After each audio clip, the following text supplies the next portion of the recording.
7월 12일 저희들에게 주신 하나님 말씀 시편 24편 1절로 10절까지 말씀. 땅과 거기에 충만한 것과 세계와 그 가운데 사는 자들은 다 여호와의 것이로다.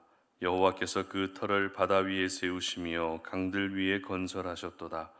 여호와의 산에 오를 자가 누구며 그의 거룩한 곳에 설 자가 누구인가? 곧 손이 깨끗하며 마음이 청결하며 뜻을 허탄한 데에 두지 아니하며 거짓 맹세하지 아니하는 자로다. 그는 여호와께 복을 받고 구원의 하나님께 의를 얻으리니 이는 여호와를 찾는 족속이요 야곱의 하나님의 얼굴을 구하는 자로다. 셀라. 문들아 너희 머리를 들지어다. 영원한 문들아 들릴지어다. 영광의 왕이 들어가시리로다. 영광의 왕이 누구시냐? 강하고 능한 여호와시요 전쟁에 능한 여호와시로다. 문들아 너희 머리를 들지어다. 영원한 문들아 들릴지어다. 영광의 왕이 들어가시리로다. 영광의 왕이 누구시냐? 만군의 여호와께서 곧 영광의 왕이시로다. 셀라. 아멘. 하나님을 찬양해야 하는 이유라는 제목으로 오늘 아침 말씀 전합니다. 찬양이 주는 유익은 참 많은 것 같습니다.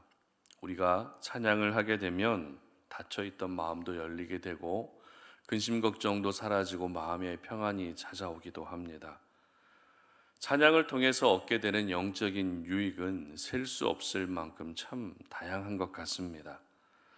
그런데 찬양을 하는 데 있어서 한 가지 장애물이 있죠. 어떤 장애물입니까? 내가 노래를 잘하느냐, 노래를 잘 못하느냐로 하나님을 찬양하는데 괜히 주눅들 때가 있다는 것입니다. 그러나 우리가 오늘 이 말씀을 나누면서 찬양을 잘하고 못하고 보다 더 중요한 것은 우리가 하나님을 왜 찬양해야 하는지 찬양의 이유와 목적을 다시 한번 생각해 볼 수 있었으면 좋겠습니다.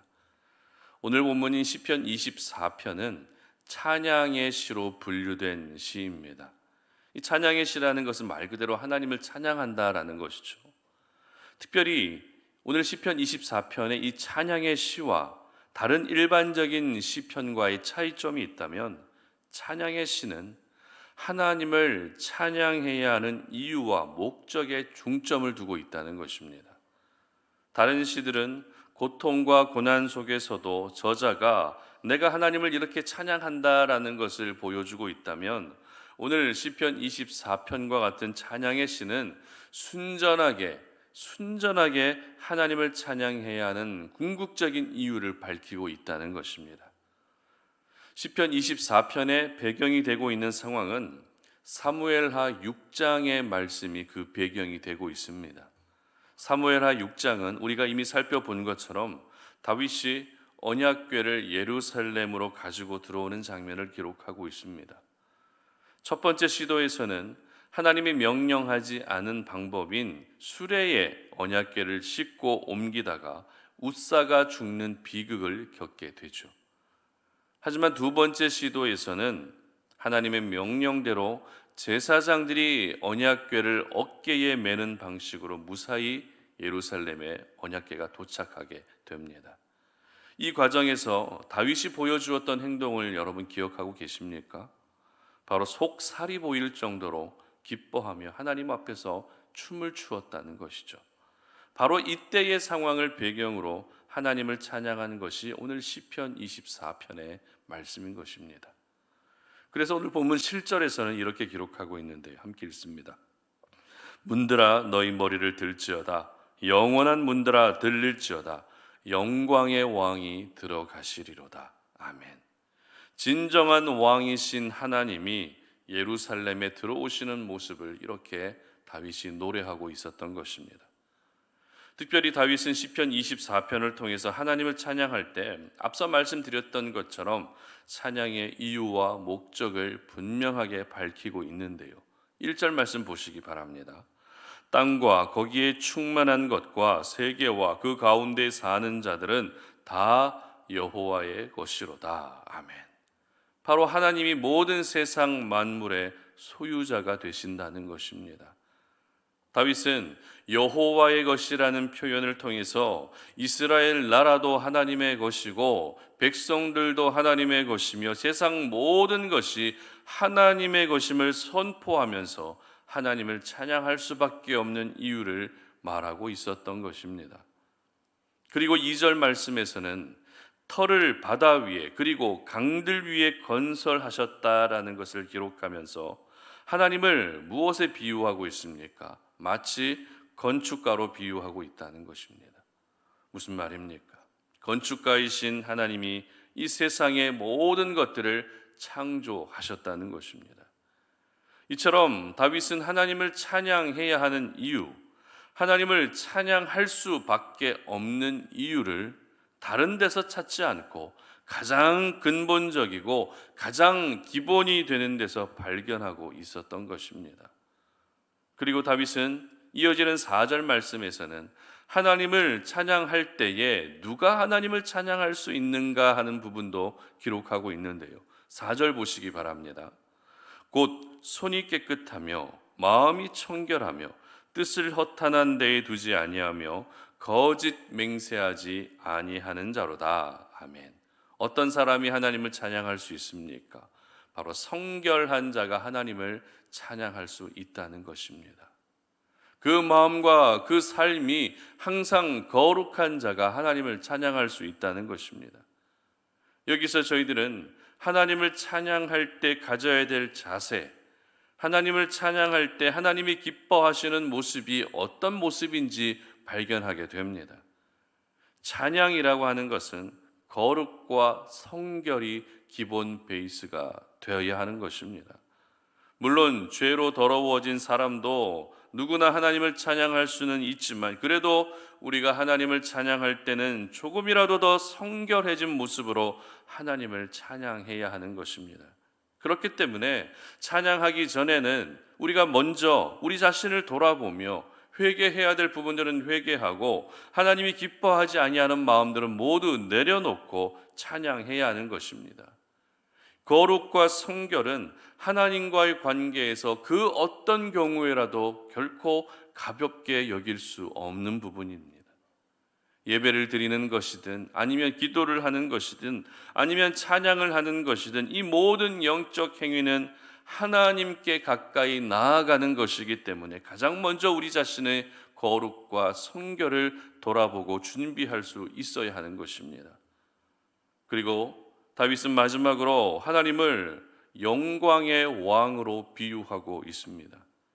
하나님을 영광의 왕으로 비유하면서 왕이신 하나님이 들어가신다라고 하나님을 직접적으로 찬양하고 있었습니다. 여러분, 오늘 다윗이 하나님을 찬양하는 이 모습을 보면서 우리의 찬양의 이유와 목적이 어떤 것이어야 하는지 발견하셨습니까? 아니, 그 전에 여러분은 주로 언제 하나님을 찬양하십니까? 하나님을 찬양할 때 여러분이 기대하는 부분은 또 어떤 부분들이십니까? 많은 분들이 답답한 마음을 열고 싶을 때, 답답하고 다친 마음을 열고 싶을 때 하나님을 찬양하는 경우가 많이 있습니다. 그리고 마음의 평화와 안식을 얻기 위해서 찬양하는 분들도 계십니다. 아니면 예배 시간에 의뢰하는 찬양이기 때문에 습관적으로 형식적으로 찬양하는 분들도 있을 수 있습니다. 물론 어떤 이유에서라도 하나님을 찬양한다는 것은 참 좋은 것입니다. 그러나 우리가 이왕 하나님을 찬양하는 것이라면 성경의 가르침대로 찬양의 이유와 목적을 정확히 알고 찬양하면 더 좋지 않겠습니까? 그런 부분에서 오늘 저희들이 주목해야 할 부분은 앞서 우리가 함께 읽었던 말씀 중에 7절 말씀이 우리가 오늘 주목해야 할 말씀입니다. 함께 7절을 보도록 합니다. 문들아 너희 머리를 들지어다. 영원한 문들아 들릴지어다. 영광의 왕이 들어가시리로다. 아멘. 다윗은 지금 하나님을 찬양하는 이유와 목적을 자기 자신의 어떤 유익과 어떤 평화로운 삶을 기대하면서 찬양하기보다 나의 삶의 중심으로 하나님이 들어오셨고 나의 삶의 중심에 하나님이 임재하고 계시다는 그 자체로 하나님을 찬양하고 있었던 것입니다. 나는 지금 화려한 백향목궁에 거하면서도 정작 하나님의 언약궤는 초라한 곳에 있다는 것을 보면서 하나님 앞에 너무나 죄송한 마음을 가지고 있었습니다. 그러나 이제는 그 언약궤가 하나님이 자기가 있는 예루살렘으로 들어온다라는 것을 보면서 내가 이제부터는 하나님과 더 가까이 할 수 있다라고 하는 이 중심을 가지고 하나님을 찬양했던 것입니다. 그렇습니다. 저와 여러분이 오늘도 하나님을 찬양하는 삶을 살아야 하는 것은 당연하지만 그 찬양의 이유와 목적을 정확하게 알고 하나님을 찬양할 수 있었으면 좋겠습니다. 하나님의 사람들이 하나님을 찬양할 때 절대 잊어서는 안 되는 가장 중요한 이유는 하나님이 내 곁에 계시기 때문입니다. 내가 힘들어하고 있는 중에도 내 곁에 계시고, 내가 슬퍼하고 고민하고 있는 가운데에서도 내 옆에 계시고, 심지어 내가 기뻐하고 있는 가운데서도 내 옆에 계시기 때문에 우리는 하나님을 찬양할 수 있어야 하는 것입니다. 물론 찬양을 통해서 얻게 될 유익도 참 중요하지만 먼저 하나님의 존재 그 자체로 우리가 찬양할 수 있어야 하는 것입니다. 오늘도 내 손을 놓지 않고 계시는 하나님, 불꽃 같은 눈동자로 나를 지켜주고 계시는 하나님, 언제나 내 곁에서 나의 소망이 되시고 나에게 큰 힘을 공급해 주시는 하나님이 계시기 때문에 우리가 찬양할 수밖에 없는 것입니다. 여러분, 찬양을 내가 잘하느냐 못하느냐, 이것은 그렇게 중요한 것이 아닙니다. 하나님은 우리가 찬양하는 그 모습을 보실 때 음정과 박자와 목소리를 보시는 것이 아니죠. 하나님을 향한 그 마음, 우리가 하나님을 찬양할 때 어떠한 마음을 가지고 하나님을 찬양하고 있는지 그 중심과 마음을 우리 하나님이 보고 계신다는 것입니다. 그러므로 하나님의 존재 그 자체를 인정하시며 하나님을 찬양할 수 있었으면 좋겠습니다. 하나님이 여러분 곁에 계시고 여러분의 삶의 중심에 계시다는 것을 느끼며 또 찬양할 수 있었으면 좋겠습니다. 하나님을 찬양하는 그 이유가 절대 흔들리지 않았으면 좋겠습니다. 찬양을 내가 어떤 복을 받는 수단으로 여기지도 않으셨으면 좋겠습니다. 영광의 왕이 내 삶의 중심에 들어오고 계시고 내가 이제부터 영광의 왕이신 하나님과 영원히 함께 거하며 살아갈 수 있다는 그 자체만으로도 우리가 오늘 온전히 하나님 앞에 순전한 찬양을 올려드릴 수 있었으면 좋겠습니다. 오늘 하나님께서는 여러분이 올려드리는 그 찬양을 기다리고 계십니다. 그 찬양을 통해 복을 주시고 은혜를 주십니다. 그러나 그 전에 우리가 하나님을 찬양해야 하는 이유와 목적을 돌아보시면서 나를 구원해 주신 하나님, 나를 사랑해 주시는 하나님, 나를 누구보다도 옆에서 응원해 주고 힘주고 계시는 하나님, 그 하나님과 내가 영원히 함께하며 살아가게 될 것을 소망으로 생각하시며 기쁨으로 생각하시며 마음껏 하나님을 찬양할 수 있었으면 좋겠습니다. 그래서 그 찬양을 통해 영광을 받으시고 그 찬양을 통해 우리 하나님과 더 가까워질 수 있는 우리 성도님들 되시기를 주님의 이름으로 축복합니다. 함께 기도하겠습니다.